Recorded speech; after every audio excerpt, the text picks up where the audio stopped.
మన చుట్టూ ఉన్న విశ్వం ఎంత అద్భుతంగా ఉందో ఒక్కసారి ఆలోచించండి. వేల కోట్ల గెలాక్సీలు, కోట్లాది నక్షత్రాలు, అపారమైన విశ్వం. కానీ ఈ అంతులేని విశ్వం యాదృశ్చికంగా ఉనికిలోకి వచ్చిందా, లేక దీని వెనక ఒక ప్రణాళిక ఉందా? ఇటీవల హార్వర్డ్ ఖగోళ భౌతిక శాస్త్రవేత్త డాక్టర్ విల్లీ సూన్ ఒక ఆసక్తికరమైన సిద్ధాంతాన్ని ప్రతిపాదించారు. ఆయన అభిప్రాయం ఏమిటంటే, గణిత శాస్త్రం ద్వారా దేవుడు ఉనికిని ధృవీకరించవచ్చు. ఈ సిద్ధాంతం వెనుక ఏ విధమైన గణిత శాస్త్రం ఉంది? ఇది బైబిల్ చెప్పిన విషయాలతో ఎలా సరిపోతుంది? ఈరోజు మనం డివైన్ మిస్టరీస్లో దీన్ని అన్వేషిద్దాం.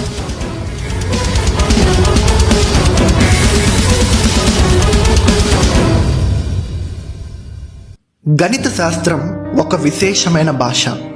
ఇది దేవుని భాష అని కొంతమంది శాస్త్రవేత్తలు చెప్తారు.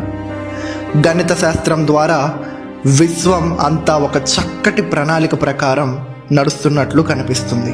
ప్రసంగి 3:11 దేవుడు తాను చేసిన ప్రతి దానిని నిశ్చితంగా ఏర్పాటు చేశాడు, అది తగిన సమయంలో జరుగుతుంది. అంటే దేవుని సృష్టిలో ఏది యాదృశ్చికం కాదు. అంతేకాదు, బైబిల్లో దేవుడు విశ్వాన్ని తన జ్ఞానంతో స్థాపించాడు అని కూడా చెప్పబడింది.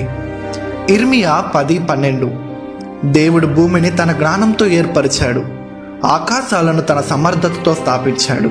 హార్వర్డ్ విశ్వవిద్యాలయానికి చెందిన ఖగోళ భౌతిక శాస్త్రవేత్త డాక్టర్ విల్లీ సూన్ ఇటీవల ఒక సంచలనాత్మక ప్రకటన చేశారు. విశ్వం యొక్క నిర్మాణాన్ని, భౌతిక నియమాలను విశ్లేషించడానికి గణిత శాస్త్రం ఉపయోగించి ఒక మహత్తర బుద్ధి, హైయర్ ఇంటెలిజెన్స్ ఉంది అని ఆయన అభిప్రాయపడ్డారు. అయితే ఆయన కొత్త గణిత సమీకరణాన్ని రూపొందించలేదు, కానీ ఇప్పటికే ఉన్న శాస్త్రీయ సిద్ధాంతాలను ఉపయోగించి తన అభిప్రాయాన్ని వెల్లడించారు. డాక్టర్ సూన్ ఉద్దేశించే ప్రధాన విషయాల్లో మొదటిది డైరాక్ సమీకరణం మరియు యాంటీ మ్యాటర్, వ్యతిరేక పదార్థం.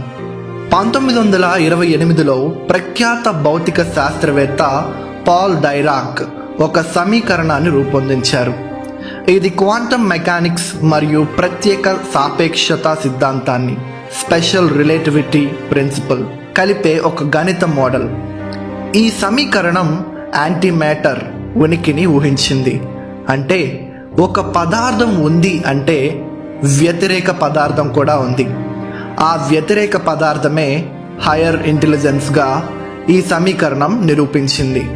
డాక్టర్